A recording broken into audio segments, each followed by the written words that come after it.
There we go. Okay. So we are recording and we are starting. We're in the middle of Shir Vav in volume 20 in the Tzurba Marabonon, the Yaza family volume 20. We're in the middle of the Hilch of Muktzeh. And last week we reviewed and we went a little further. And we're going to do a quick review of Muktzeh Mahmad Gufo up until where we got up to, just so we can get back into it. So let's use the back of the shear. And we're going to go to page 292. We just have that one piece to do, the Muktzeh Mahmad Gufo. Okay, so let us review Muktzeh Mahmad Gufo. Sech Shabbat told us piece of wood may not be moved on Shabbat, even l'tzarech Gufo, l'tzarech Mekarmai. Why? Because it's not a vessel. That's what it means. Muktzeh Mahmad Gufo, in and itself, it's muktzah because it's not a keli, it's nothing. Therefore, it's muktzah. The Rambam, Shulchan Aruch, right? Moving any object that is not a utensil, it's not a keli, such as stones, such as money, such as regular pieces of wood, all of them is muktzah, and you're not allowed to move them. Says the Rama, and review bullet point 3, such items that are muktzah machmat gufo must not be moved on Shabbat, even l'tzarech gufo, l'tzarech mekom. You can't move it. You can't move for any reason. Not for you need the place, not even for itself to use it. You're not allowed to move it. So then we dealt with this, and we'll deal with it briefly right now. We dealt with what about raw fish? What about raw meat? And we saw how the Gemara wanted to make a distinction between raw fish and raw meat, whereas the Gemara said raw meat is not muktzeh, whereas raw fish is. The Taz said because raw fish is not even roiv l'chila for a kelev, so therefore that would be forbidden. So what we came out with the Muktzeh that if the food is still edible for an animal, then it's not muktzeh. If it's not edible if it's not edible even for the dog, then it is muktzeh. Right? Not necessarily just the dog. Animals that are in your vicinity. Right? We'll see later if you have a weird animal that eats different things. Right? Then maybe that's foods that also will not be considered muktzeh that day because you have the animal that can eat that. What about fish today? Raw fish today. So we said people do eat sushi, which is raw fish. So then those who want to say if it's sushi, great fish, then it's not muktzeh because I say you can eat that fish. And we ended off by talking about sales catalogs. Can a person open up a Costco magazine and look inside to see nice items that are there? And we saw that the Alka Joseph brought down, you can look at it if you're just looking to enjoy, and also that there's not only sale items in there. Maybe there's like an article or something else like that. But otherwise, if a person is looking for the prices and stuff like that, that would be also to do on Shabbos. Shlomo Zalman Auerbach said that leaflets and flyers, not magazines, not like sale catalogs, actually leaflets and flyers, nobody uses them, and they're there for nothing. So it's muktzeh machmas gufo. You're not allowed to touch it on Shabbat at all. All right, that was a review of muktzeh machmas gufo, at least that part. So today, what we're going to want to get into is on page 275. And the real issue that we want to deal with is I want to use this piece of wood, this slab of wood. I want to use this piece of stone.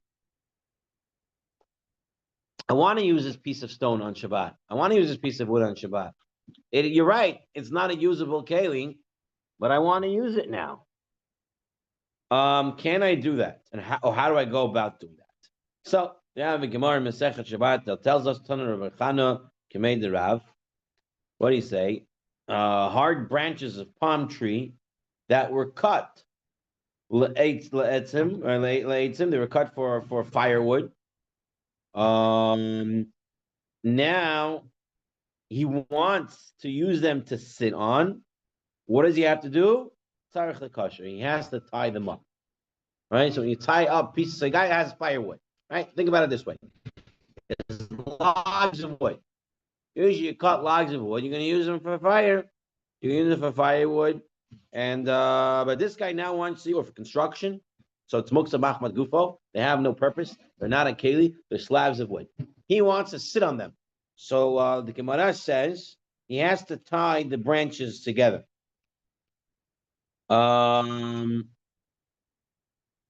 He has to tie the branches together.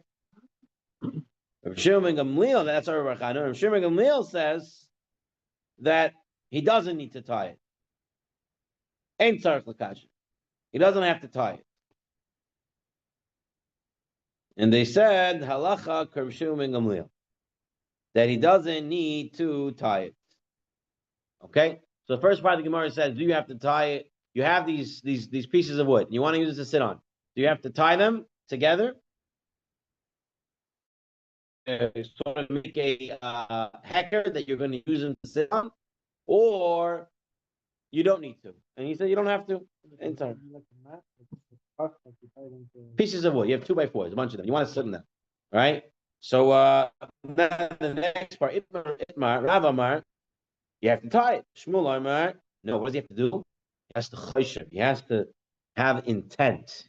He has to designate in his mind, or maybe he has to say it out loud, okay? But he basically has to designate this slab of wood to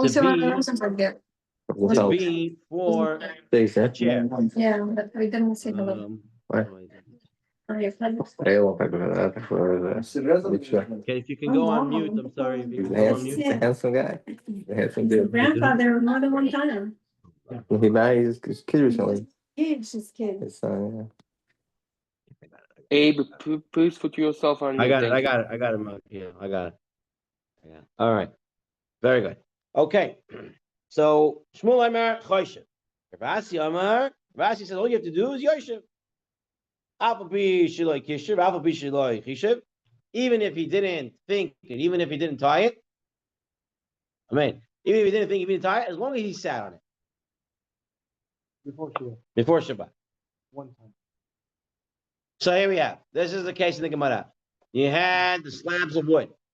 You want to use the slabs of wood to sit on. So we had few opinions. What do you have to do? One opinion is you have to tie it. One opinion is you have to just think about using it.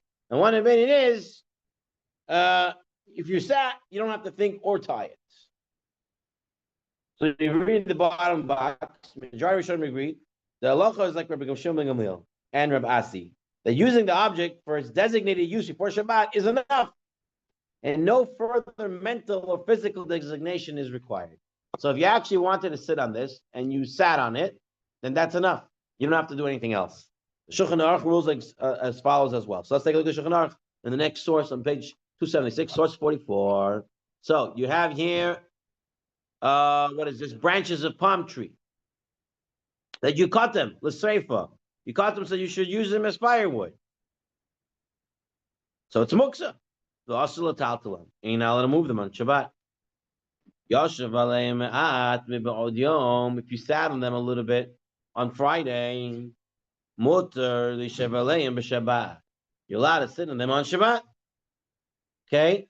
So as long as you use it the way you want to use it, that's enough. It's not going to be muktzeh anymore. Then says the Shulchan Aruch, of course, im kasher l'shev aleim, if you tie them up in order to sit on them, or im chishev aleim mi'ba'od yom l'shev aleim, afilu b'chol, even during the week. So he says, even if you didn't sit on it, as long as you tied it, and if you didn't tie it, as long as you thought about sitting on them, even if you think about sitting them during the week, meaning I'm not planning to sit them on Shabbat, but I'm planning to sit them during the week, it already becomes not muktzeh. Thinking is a higher level than actually using it. Okay, so let's. You got the case? Shulchan Aruch's case? Shulchan Aruch's case is the guy cut firewood. The firewood is muktzeh machmat gufa. There's no reason to use it. It's not a vessel, not a case. The guy wants to sit on it. So what does he need to do? Says the Shulchan Aruch. Either he sits on it before Shabbat, showing that he's going to be using this as a seat. But even if he didn't do that, of course it works if you tie it. And of course it works if you have in mind from before Shabbat that you'll sit on it, even if you're going to sit on it not on Shabbat, as long as you had in mind to sit on it at some point. All right, now, That's very nice and dandy. And what happens is the next Gemara makes everything very hard to understand. So we're going to have to explain the two Gemarot to come out to the halacha. So the next Gemara. Okay.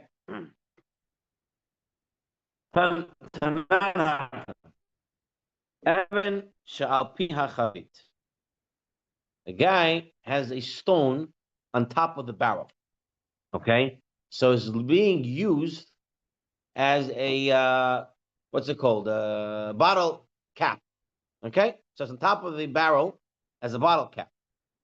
So what does he have to do? He has to tilt it to the side so the stone will fall. We're assuming it's muktzeh, right? Therefore, he can't touch it. Therefore, put it to the side, let tilt it in so it falls off. He's one a barrel and. He has a barrel, and he has a stone being used as a cover to the barrel. So if you want to open it, says the Gemara, tilt it so the stone falls down. So Amar Rabbi Ami, Amar Rabbi Yochanan, Lo Shanu Ela, where he forgot. The reason why it's muktzeh, because he never did anything to make it not muktzeh. He just left it on there. He didn't have machshava, he didn't designate it, he didn't say it's going to be a cover. He just ended up leaving a stone on it and ended up working as a cover, but it was not something that that what's it called, he planned to do.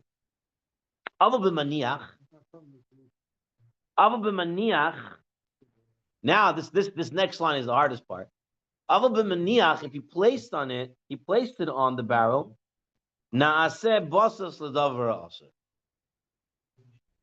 If you put the stone on it, it now becomes a basas l'davra aser.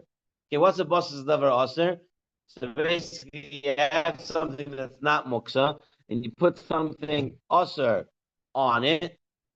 Since basas comes from the lashon of, in English, you can understand it as a base, right? The base for it is now, it's now a base for a muktzeh item. The base becomes aser as well. You can't move it.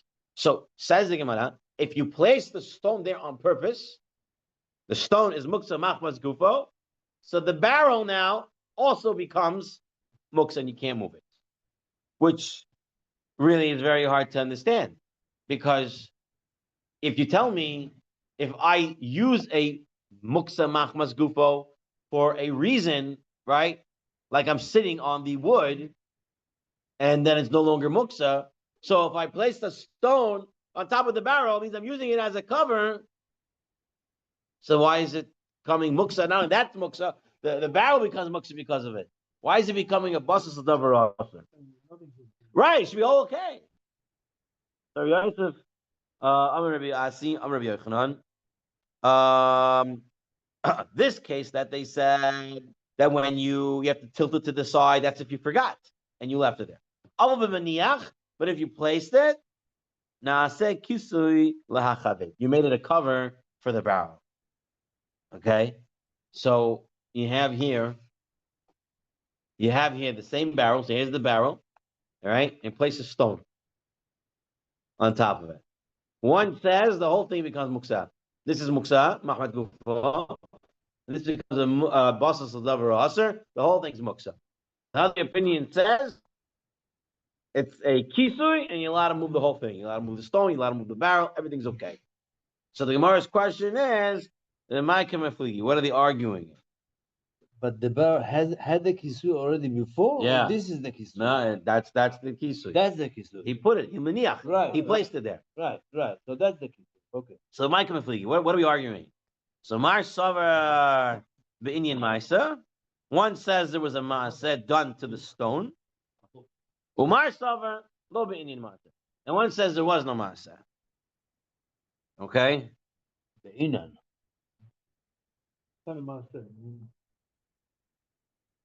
Right. So what was being done? What is Be'inan? Be'inan for the future? Or he already the master was done? So one says the Maaseh was already done, Done. and therefore it's not Muktzeh at all. Right. And the other one says no Maaseh was done, therefore it's still Muktzeh. Okay. Normally is Muktzeh. Yeah.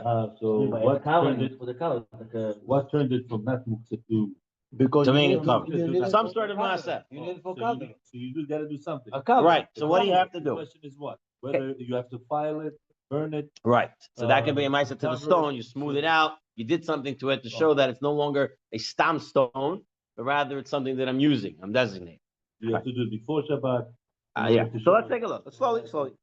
Although we saw above the Shulchan Aruch ruled leniently regarding palm tree branches, requiring only using them briefly to sit on before Shabbat in order to permit their use, in the case of the stone, all agree the halacha follows a strict view that requires a physical action to negate the muktzah status. By the branches, they say all you have to do is sit. By the stone, everyone says you got to do something to the stone in order to make it no longer muktzah. Why is that? So you clean it. Okay, so the Rashba says as follows. Take a look at the Rashba in Tzurba's route in the Rashba. He source 46 on page 277. He says only permanent designation of the Muktzah object for a permitted purpose is sufficient, not designation for that Shabbat alone. As such, designation is meaningless. Okay, so what is he saying? He's saying, let's take a look at the next piece he writes over here. He talks about our case. The Mishnah says that in case of a stone on top of a barrel, one may tilt it. The Gemara says regarding the Mishnah, Rav Huna said that only taught this case where one did not place the stone on top of the barrel intentionally. However, in a case where one places the top intentionally, it becomes a basis. The implication is that one places the stone on the barrel temporarily in order to cover it, and therefore it remains muktzah, since it was not designated permanently for this purpose. So the Rashba's understanding of these two cases is as follows.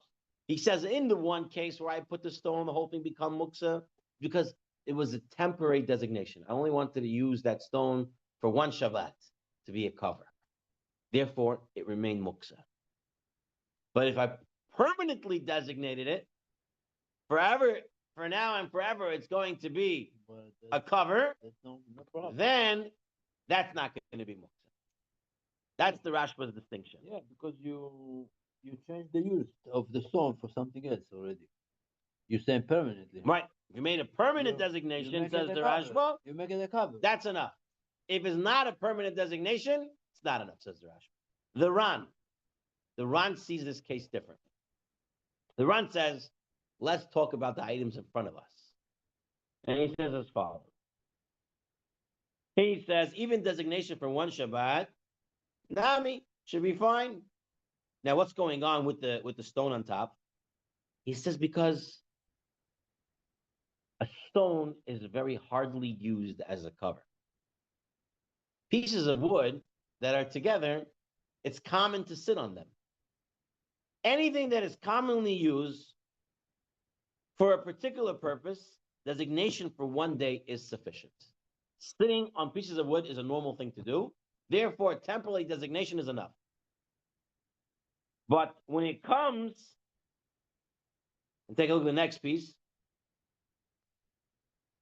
leaving the stone in the barrel before Shabbat should be sufficient. One can answer this halacha is different. He writes, take a look at page top 278. Mishum, right? These pieces of wood, they're made to sit on. They're commonly used to sit on. Aval Evan is not commonly used to cover.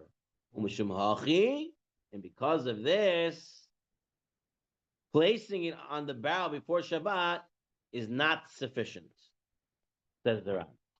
Says the Ran, it's because how is it commonly used? If wood is commonly used, he says wood is commonly used to sit on. One Shabbat is enough. But when it comes to a stone going on top of a barrel, most people don't put stones on top of the barrel. He says that cannot be done temporarily. It cannot be done by just placing it on Why top. not? For this Shabbat. Before Shabbat. For this Shabbat. Before The- Shabbat. For this Shabbat. Not enough, he says. It's not sufficient. You know, He if says you it's have- not sufficient. If you have in the Chatzer things, like the stones, all kind, and you may ahead these stones for now for something else for using it in Shabbat, you could do it? Yeah. Exactly. So the same thing over here with the chavit. What's the problem? I don't understand. So- So, So, what was it? I say if you have in the chatzer Yeah, all kind of things. Let's say you have some stone and you need these stones for Shabbat. right. You take this stone, you say, this stone, I want to use it in Shabbat. You could use it or For not? one Shabbat or forever? For one Shabbat. Ah, it's not gonna work. Not gonna work? Maybe not. Let's see. What do you mean? We learned for sure you could do Let's it. see. The Mordechai, by the way, says you have to do something to the object. You have to file down the object, the In stone, Shabbat? or something. File For it in Shabbat. For Shabbat. You want to use it on Shabbat? You have to sand it down. No, I just want to wash it. And that's Why- some sort of Why do I need physical to sand it? action. Maaseh shel tikkun. You have to do some sort of tikkun to it. Rocky when he used to hold up the doors. So, Yeah. So, All right. so Let's what- take a look at the What's Shulchan the Aruch. verdict now? You cannot use Let's. stone in I don't Shabbat? know yet. I didn't read the If next you piece. me'ached a Let's stone, see. if you me'ached a stone before Shabbat and you want to use it, you could use it or not? I want to know. I thought you could use it. Covering the mouth of a barrel, source 50 on page 278. Covering the mouth of a barrel with stone or a block of wood, or shutting the door with them, or striking on a spigot, is prohibited. This is prohibited even if one planned to do so.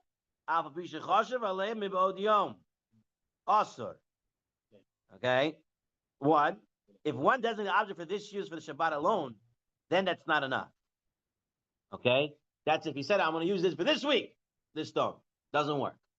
Okay, but this applies only to something that is not commonly designated for this purpose. Okay, like a stone for the top of a barrel. What about pieces of wood? But listen to the whole thing. But if one wishes to use it for a purpose that is commonly used for example, a stone to crack nuts, designated for this purpose in one Shabbat is sufficient. So you don't need the nuts. Right. All you gotta do is just use it. Right. Exactly. So right now, the first Yeah. part of the So Shulchan what's Aruch the is as follows. Listen to the What's Shulchan the Aruch. difference? It's a big difference. Says the Shulchan Aruch, just like the Ran said. He said, if it's something that's commonly used for that, a stone that you use to crack open a nut, a wood that you sit on, then you can have designation. You can be machshev. I want to use it for Shabbat. Even if it's one Shabbat, it's going to work. But if I want to use a stone for something that's not commonly used, or wood for something that's not commonly used, then having machshava for one Shabbat is not going to be enough. That's what Shulchan Aruch says up until this point. But today, Then he says, some say there's no difference. Designating any muktzeh object for use for one Shabbat is never enough. And one must always designate it for forever. That's his v'yesh. Okay? So the second page of Shulchan Aruch is, designated for one Shabbat is never enough. Designated always has to be for forever. So not like the Ran who said that you can, depends on what the item is, commonly or not. So you have to do it forever, you have to designate it. Okay? The Yeshayim, and some say you have to do some sort of tikkun to it. Sand it down, file it down, do something to it. Okay? So you have a Yesh and you have a Yeshayim, you have different opinions of the Shulchan Aruch. The Ramah writes that designation is sufficient, and you don't really have to do any physical change to it. Who's saying The it? Ramah. Ramah says you don't have to do a physical change, Yeah. but you have to do a designation. Let's take a look Before at the Mishnah Shabbat. Berurah. Before Shabbat. Yeah. Obviously before Shabbat. Yeah, exactly. Okay. Okay. Take a look at the Mishnah Berurah. Says the Mishnah Berurah in regarding a common purpose, using a stone to crack open a nut or sitting on a piece of wood, it appears that in a situation of need, one may rely on the lenient view that designation for one Shabbat is sufficient. Okay, so it's really a machloket over here right now. Designation for one Shabbat, does it work or not? Using it for an uncommon reason definitely does not work, said the Shulchan Aruch. Right? Question is, if I use it for a regular thing, like to sit on or use a stone to crack, is designation for one Shabbat enough or not? Mishnah Berurah says, in case of need, you could be lenient and designate for one Shabbat.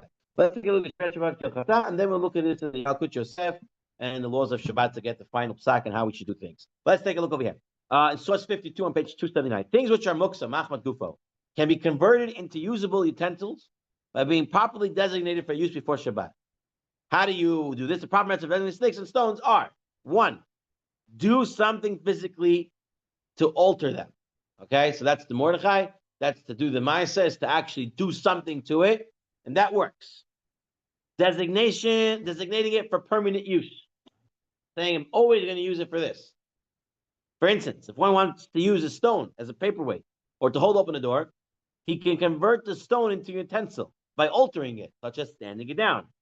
He can also convert it into a utensil by deciding that from now on, the stone will be permanently used as a paperweight. He does not need to verbalize this decision. This was also a machloket, by the way. He does not need to verbalize this decision. It's sufficient the decision takes place in his mind before Shabbat. And one has to sincerely intend to do that. Okay? One may designate a branch for use as a utensil to chase away flies or to use as a fan. One may designate sand for the use of Shabbat by setting it aside in a special place before Shabbat, like you have sand for the children in the sandbox, right? So those are sand for them. So it's not Muktzeh Machmat Gufo. So it turns out, says the Halachot Muktzeh over here, that you can either alter it or designate it for permanent use. Now let's take a look at the laws of Shabbat, and then we'll take a look at the Yalkut Yosef and see a slight difference in the halakha over here. Okay. What is it? 284.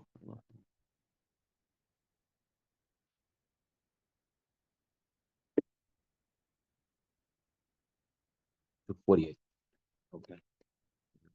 Can't read my own handwriting. All right, here we go. The only way it is permitted to use such items on Shabbat is if one set them aside for particular use. Depending on the items used, it can be done as follows. An item that is normally used for a particular purpose, such as a stone that is used to crack open walnuts, can be set aside from before Shabbat by merely thinking that one will want to use an item for this purpose. So if it's for regular use, you can just think about it. Furthermore, if one has used a particular stone to open walnuts, even if only once before, it's not considered muktzeh, even if one had no intention to use it on Shabbat. Remember that one? If I sat on it, it's already enough. That's if it's for a common purpose. Common purpose, if I used it once, or I had machshava, it's no longer muktzeh. For an item that's not normally used for a particular purpose, such as a stone that is used to cover the opening of a bottle. That's the case in the Gemara, right? The stone for on top of a barrel, bless you. One needs to announce, so he holds, one needs to announce out loud that he intends to use it for this purpose. Not only for Shabbat, this Shabbat, but also forever after. If one did not state this out loud, or did not specify he wants to always use the item for this purpose, then it will remain muktzeh. He brings the Ben Ish Chai, the Kaf Haim. Okay? Then he says you have to do it out loud, and you have to use it forever for that. So I have a stone that I want to use as a cover. I'm going to have to say it out loud before Shabbat. This stone is going to be used for a cover forever. Forever. But one time won't work. You have to use it as a cover forever. But you can't do it for one Shabbat. If you say I just need it for this Shabbat, it's not going to work. Only for one spot. I'm not saying forever. According to Rabbi Nachshon, you have to make an announcement out loud. Why don't you use it again? No, I don't need it for the forever. I need only for the spot. I'm not saying. Then what if you need it again the next Shabbat? You're doing it for now and for whatever you need. Now and forever. That's how it is. Okay. Now, the third thing, even an item that is not normally used for a particular purpose, if one fixed it in a way that it's clear that it'll be used for a particular purpose, such as a stone for a doorstop, one does not even need to stipulate anything for Shabbat in order to make it not muktzah. So in your case, you want to use only for one Shabbat, do something to the stone. Sand it down, cut it, I don't know, make some etching, do something to it. So this way, it's good enough even for one. Otherwise, it's not going to work. Because if you do machshava, it has to be forever. If I don't do any changes, then I have to pretend like I can use it. Not pretend, you have to mean it. You have to find a place in the shed for it, okay? So I have to keep it out. Can I just throw it back? Obviously, you can throw it out at some point. But you're doorstop. You should have in mind that this is going to be my cover or whatever it is. Okay, so that is according to Rabbi Nachshon. I'm just going to take a very brief look in the Yalkut Yosef. He doesn't make a big deal about doing it out loud. He seems to be saying that as long as you had machshava, you don't have to verbalize it, That's what we saw in the beginning. and that's enough. Yeah. The intent, right? The Gemara keeps saying machshava is machshev, doesn't say that he actually has to say it out loud. So depending on how you learn, right? So he writes over here. How can having something in mind be better than actually using it? Not even doing anything. Going on. You're saying for a non-common item, right? So like the stone on top of the barrel. I put the stone on top of the barrel. It should be not muktzeh, right? The fact that I'm using it. Why is my machshava that I'm gonna use it forever? That's better than actually putting it there, right? That's your question. Yeah. So Good it's a good question, and it Good turns question. out that You don't usually normally use these Right. items. But you used You have it to do once before something. Shabbat. It's not like you used it first time on Shabbat. You used it before Shabbat. Yeah, but it's not normal. You don't take usually stones on top and put it on top of the barrel.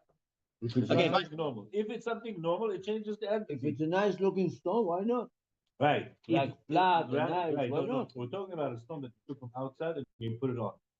You put it on during the week one time, that's it. Did you make a maaseh? Did you designate it? Doesn't mean that you designate it as of yet. Right. If everybody does it now, right.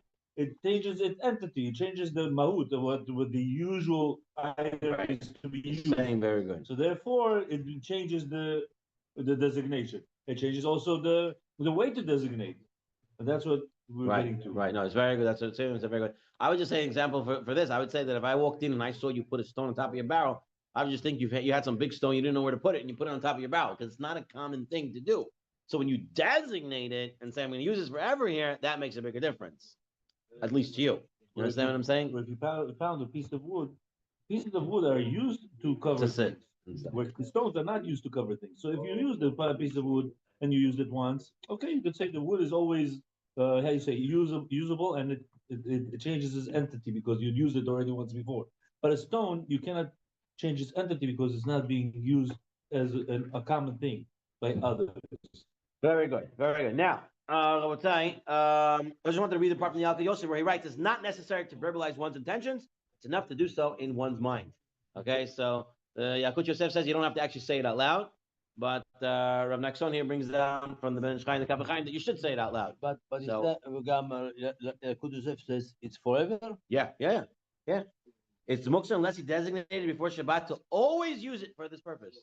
For this purpose. Always use it for this purpose. And what about if you use it for this purpose and another purpose? It has to be used for this purpose. If I use it as a paperweight, for a paperweight.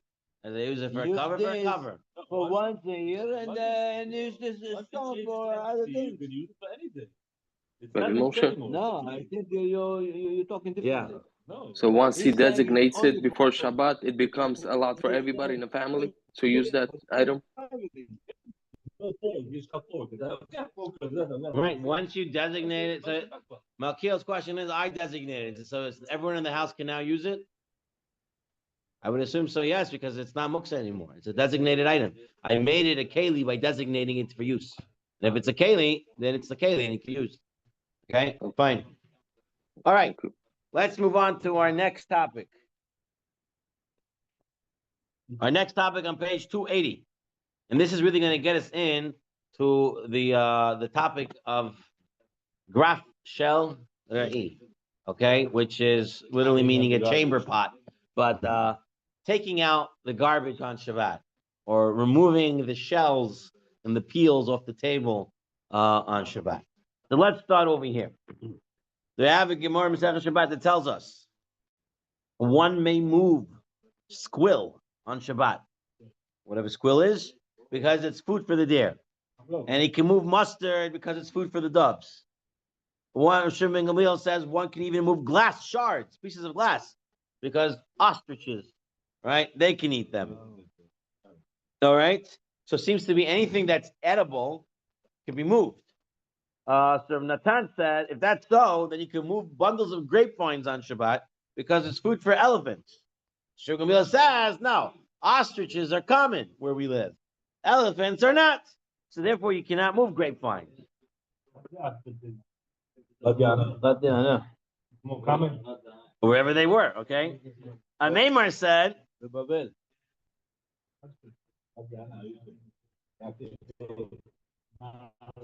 When she's scared, she makes her little bowl, even though in the ground, puts the head down. so it comes out.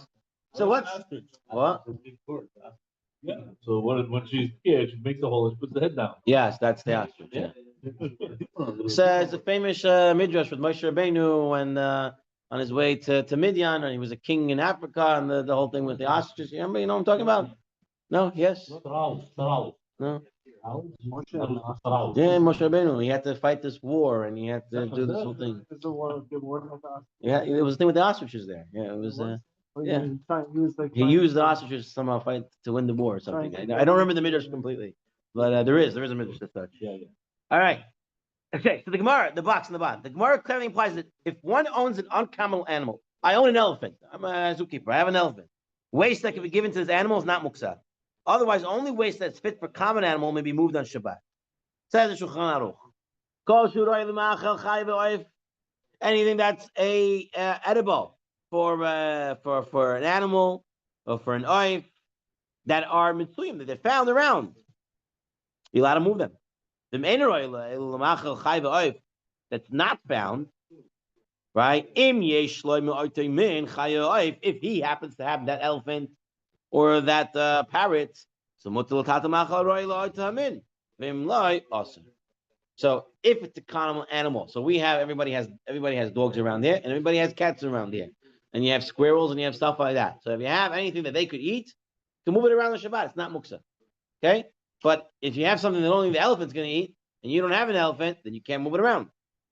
So says the Ramah, moving bones that became detached from the meat before Shabbat is permitted if they are fit for the dogs, as dogs are common. So you're allowed to move bones on Shabbat that are edible to dogs, soft bones that dogs can eat. You can move them. They're not muktzeh at all.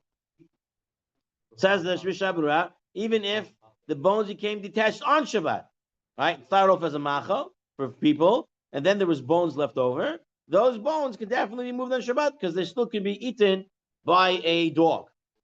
Said the Shmirat Shabbat Kilchata. He summarized these halachot. Peels, fruit pits, bones that are not edible for humans or even for animals, or even if they're fit for an animal food, but there's no animal in the vicinity, are muktzeh, and moving them is prohibited. You have pieces of food that are not edible to you, not edible to the animals near you, you can't move them. But you can remove them from one's mouth, and you can place them on a plate. Okay, you don't have to spit them out and just drop them wherever they are. You can take it and you can put it down. One who cracks nuts should not retain the shells in his hand in order to throw them away later. Rather, he should dispose of them immediately upon cracking or placing them on the plate. They were muktzeh, so you have to get rid of them right away. If some of the fruit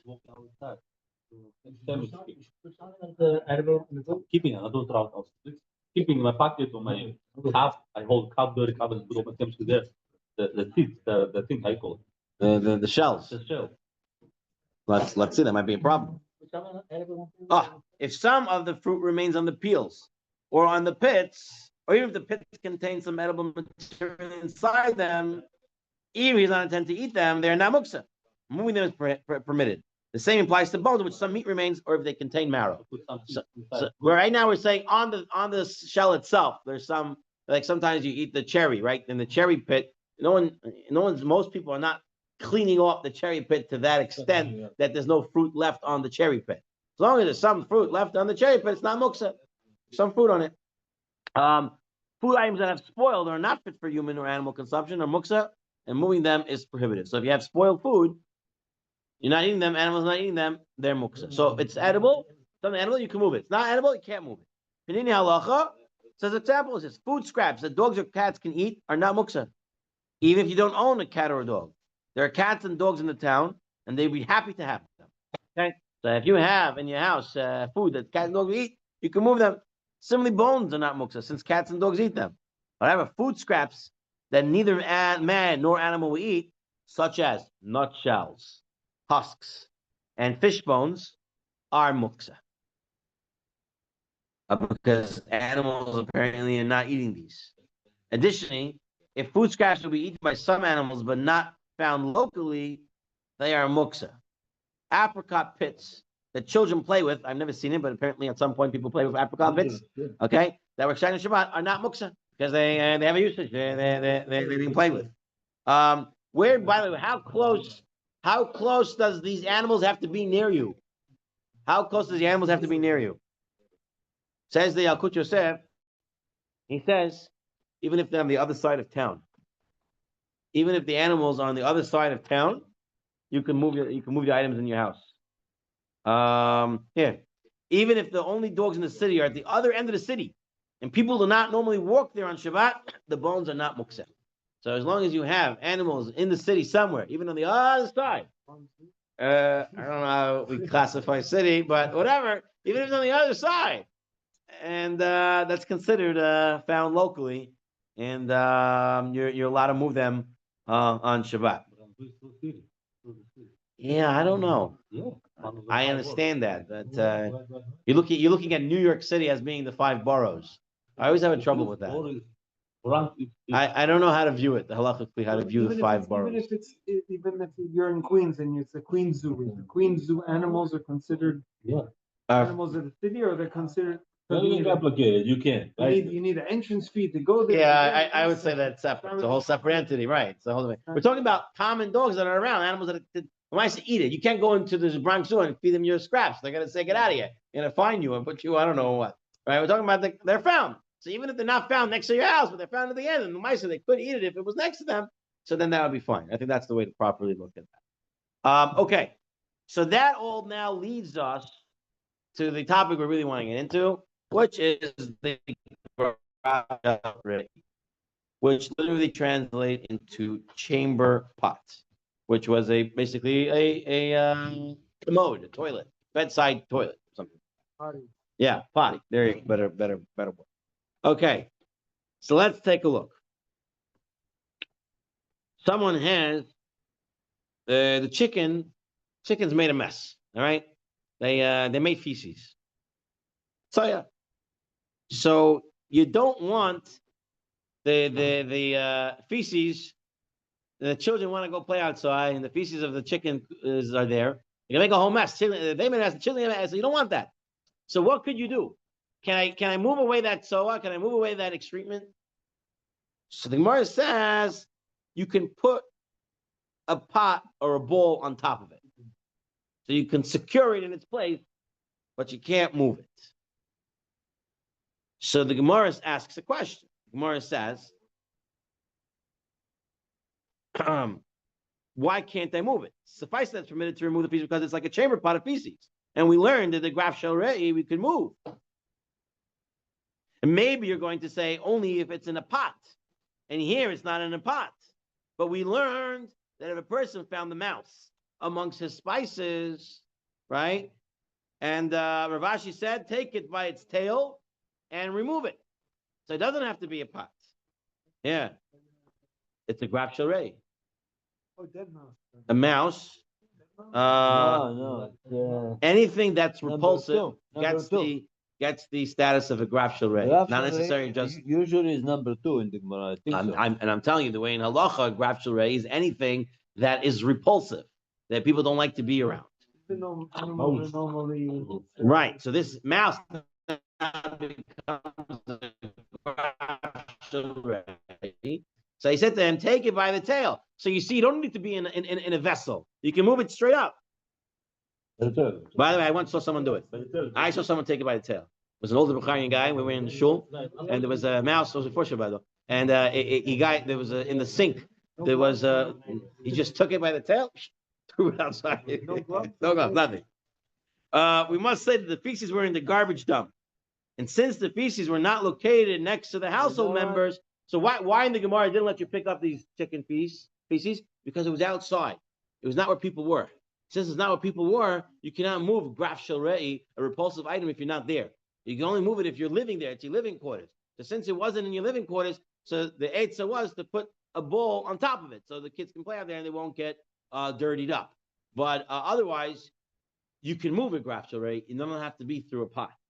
Okay? Take a look at the Shulchan Aruch. Kol davar, how do you pronounce that? Metunah. filthy, right? What is it?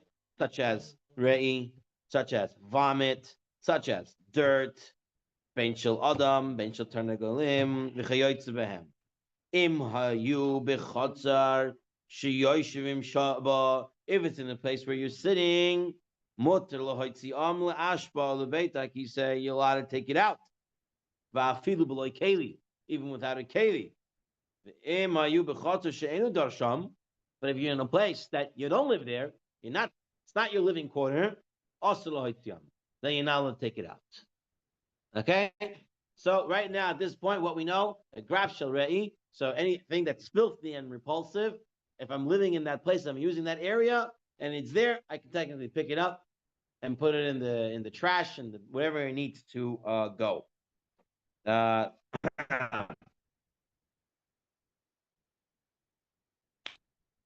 Mishnah writes as follows: if there is a lot of, and it becomes miyas, to leave it on the shulchan, to leave it on the table. Mutar lahaviram biyadayim. You're allowed to remove them with your hand because it's considered kegraf shel re'i. Here the guy is sitting and eating his sandwich. He's eating his sunflower seeds.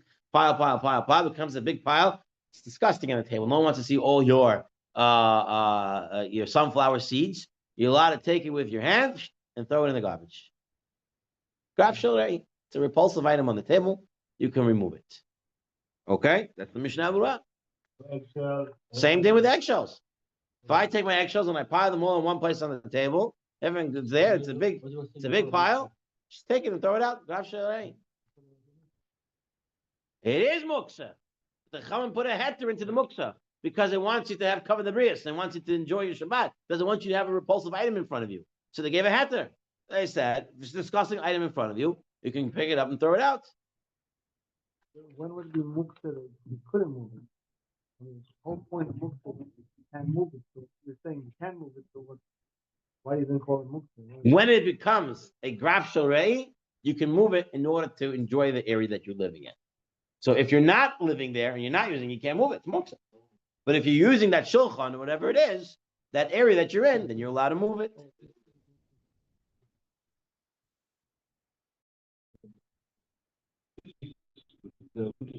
Further down, brings down. If one can do without his hands, with a Right. It's better not. It's better. We'll see. Sorry, I'm jumping. Yeah. Yes, it's better if you can do it without a hand, meaning you can move it still, but move it with a knife or something like that, and put it on something else and throw it out, and maybe not put on something else, but whatever. Try to throw it out by using something else, not your hands, is better. But we'll take a look at that. Take a look at Orchat Shabbat first. Source 62. Source 62, page 284. Orchat Shabbat. In the Gemara of the Parshas, can we find different examples of what a graf shel re'i is? A dead mouse, excrement, wine glasses that have not been rinsed, collection of date pits.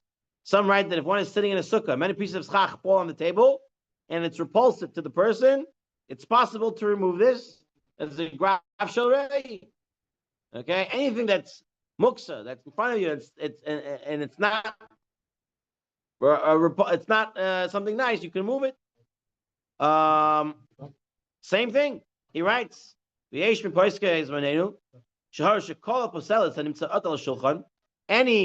garbage is left over from the food that's on the table, and it's bothering the balabait.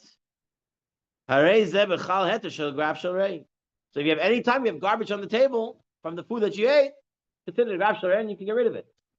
Okay? A plastic bag in which muktzeh waste is placed may not be moved from its place because it's a basis lever aser, right? So if I have a garbage bag, okay, and I'm putting in there muktzeh items, you can't move it unless it smells bad, in which case it's permitted to take it to the public garbage. There's another reason why you would be allowed to move it. But that's because it's graf shel re'i. But even more, if you take a look at note 36, he wants to say, first of all, a lot of times we throw out into the garbage food that's still edible for the dogs, right? So it's the bag doesn't become a basis l'davar aser, it becomes basis l'davar aser veheter, right? So then you will still be allowed to move it, which will make it not muktzeh. right? But some want to say, but the fact that you threw it in, right? That's it's showing that it's whatever. What difference does it make? Anyway, it's absolutely you're allowed to. Whether you need to mixed or not mixed, you could. And say it's not a grapshel ready yet. It's not starting to smell up and stuff like that. No, but And I want to throw it out. Why you want to throw it out? Okay. Because it's mouse. So then the fact that it's garbage and it's mouse, it's in your house. You want to clean the house, so you have that there. I hear you. I hear you. So that's the thing. It's a grapshel ready, fine. Yeah. And also, if it's already in your garbage can, in your drawer, kitchen drawer, it's out of sight, out of. Could be. Still Still could be. So, Depends on the person. Depends on the situation. Depends on the smell. Depends on what's going on. You know, it depends on the situation. well, I understand, but if there's no smell, and it's No, not necessarily. tucked underneath your cabinets, your. So if you think that it's not a grapshel ready, you can't move it. But if it's already coming unpleasant to you, it's grapshel ready, and you can move it. If a trash can emits an unpleasant smell and people stay or pass close by it, it's repugnant to them. It's a minute to take it out and empty it. Right? And then the question always is, can you bring the garbage can back in? Right? And he doesn't get into it over here. There are kulos. Empty garbage can? So I take out the garbage on Yom Tov, for example, right? Let's say, according to the opinions, that you can. There's opinions that say you can. That some say you can take out the garbage can if it's at the side of your house and you fill it up with garbage, and it's Yom Tov and I want to take it out for the garbage trucks to collect to take them or not. There is a machlokas poskim if you can do that or not. But according to the opinion that you could take it out, can you bring it back in afterwards? Right? I bought this garbage can for $55. Right? So I don't want to leave it out there. Someone might come and take it. So can I bring it back in or not? It's also machlokas poskim, but there are those that are matir it. They're saying that this grapshel re'i that was allowed to move only when it's something that's disgusting is only because the chamber part itself was metal, where and it was not washable and it stayed stinky forever. Okay, but it was earthenware or whatever, it was ceramic, earthenware. So you couldn't wash it out well. But ours is made of plastic, and plastic is not the same thing, and perhaps something that could get washed down. And therefore, it's not in itself inherently muktzeh. And then some give the idea to maybe put in it a davar heter, so it never becomes a basas davar aser only. So then, if you're allowed to bring it back in and stuff like that, there's more talk about this and the differences between Shabbat and Yom Tov. You can take out a garbage can, but not for our Indian today. Just wanted to bring you some of the ideas. Again, there are opinions you can bring it back in. Most people would say not to bring it back in, but if the person did, there are poskim that say Rabbi Greenblatt and others, and the Alka Joseph over here, he actually goes into an arichas also here over saying why it would be okay to bring back the garbage can. If you want to bring it back, just take out garbage you from house, put it inside the garbage can, and bring it back to your property. Now the garbage can, because now it's on street. Right. So now you take the garbage, whatever, Right. the house, whatever you have, the bag, put it inside, and bring it together with the garbage together to your front yard, backyard, wherever you want to take. But that's already, you can't really. Once you put the garbage bag inside, you have to use it. Now you use it because now it serves as the garbage can back like that. Yeah, but now the whole thing is muktzeh. Yeah, to begin with, because you've already established that the grapshel is already outside. If it's in your domain and you're taking it out wherever you put it, that's already. By the way, in the case, I think it was a dead mouse. That's how you pull it back in. So he brings down here Rabbi Greenblatt, the Regot Ephraim, and he brings up from his own ish. Reasons to be makel to bring back a garbage can in. If anyone wants to take a look at it, it's in page 397 in Yalkut Yosef Shabbat, part 2. If you want to take a look at the more arichas of how we'd be allowed to bring back a garbage can.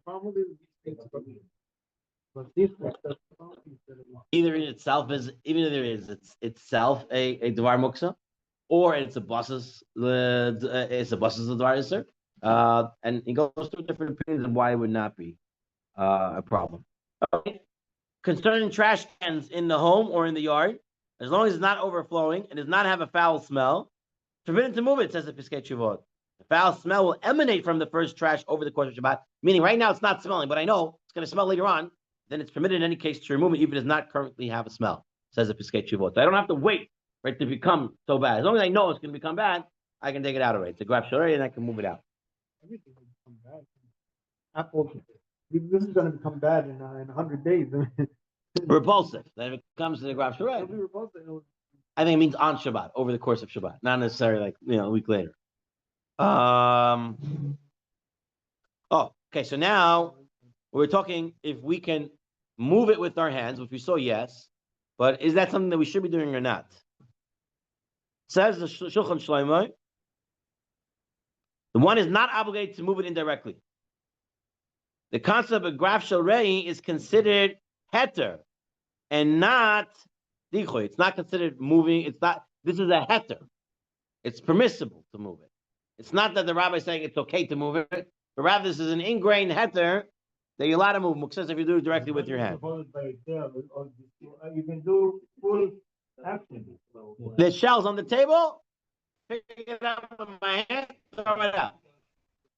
Rav Moshe, on the other hand, in a situation one is able to scrape away the peels using a knife, and does not need to use a leniency of moving a graf shel rei, it's preferable to scrape them away using a knife.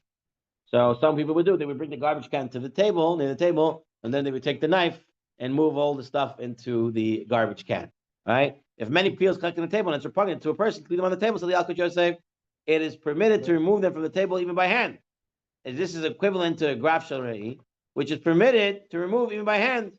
Nevertheless, if one is able to move the peels with a knife and not literally by hand, says it is correct to do so. The most applicable way to remove everything is when you fold the nylon And you get rid of it all. in the garbage. That's it. That's fine. It's not, you play one by one. End of the meal, you fold everything. Bye bye. Some people like to reuse their plastic. They're not going to throw it on right away.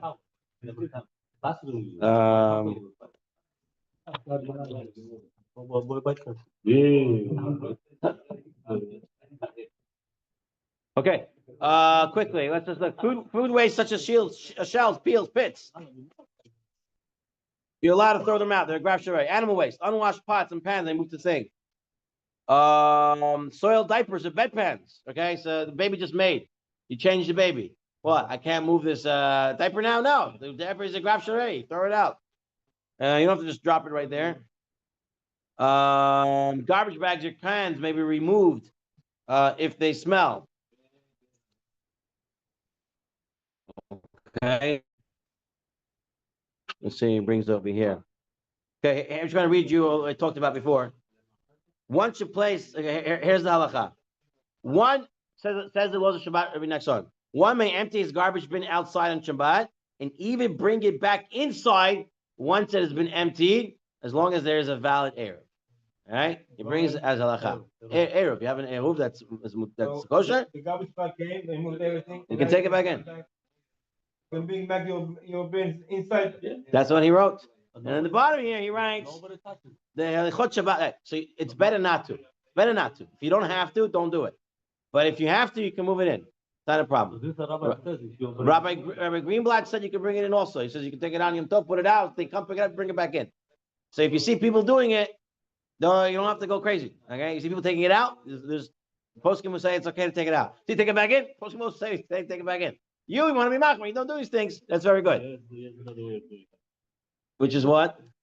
To put it in and then move it.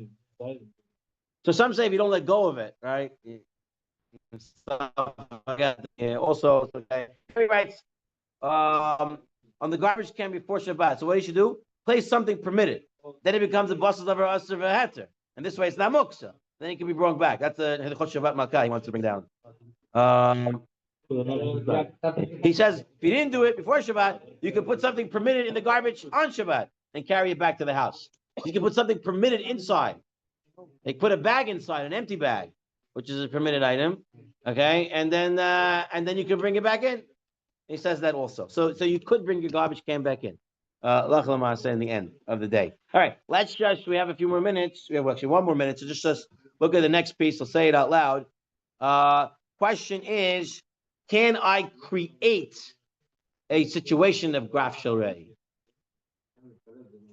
Meaning, I want to create a graf shel rei so I can move it on Shabbat. Can I do that or not? So you can't. The graf sharei exists already. The case of the Abaya had his mill house was getting ruined. Water was coming in there. So he said, "Well, can I get rid of it and stuff like that?" They told him, "Go and put your bed there. Go live there, and then it's going to become repulsive to you, and then you can move it." And he says, "Can I really do that?" So he said, "I should have gone right away." So there's a case where it already existed, and then he came to live there. So if the graf already existed, and you're not there, you can't move it. But if you come and live there now, and you're using it, then you could move it. However, the halacha says that peeling and eating regularly, just eating and putting peels and shells on the table, that's not considered creating a graf sharei. It's not considered creating the chatchila. I'm creating a repulsive item. I'm just eating. The shells and the stuff are ending on the table.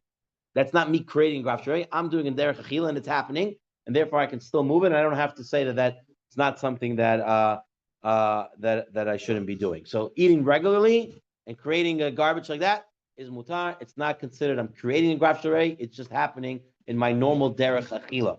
And we'll end off this look he brings from Rabbi Tzion Mitzafi on page 289. We don't usually do the machshava, but here, look at this, what he writes here. Every single hour, kikol shah achas b'Shabbos kodesh, kineged 170 million hours during the week. Look at source 72. 1 hour for Shivat Zion. This is Rabbi Tzion Mitzafi from Kabbalistic sources. 1 hour of Shabbat is 170 million hours a week. So anybody who wastes their time has no idea what they're doing. Understand what it says here? The Ben Ish Chai says that your learning is 1,000 times greater than on a weekday, but your hour is worth 170 million. So 1 hour of learning a Shabbat is considered 170 million hours, and 1,000 times the power of your thing. So don't sleep, don't waste it. We have minyan. We have minyan. אבי חנינא בקשו מנצח הקדוש ברוך הוא זכור ישראל לפי כחברה מתור מצוות שנאמר אדוני חפץ למען צדקו יגדיל תורה וידיר.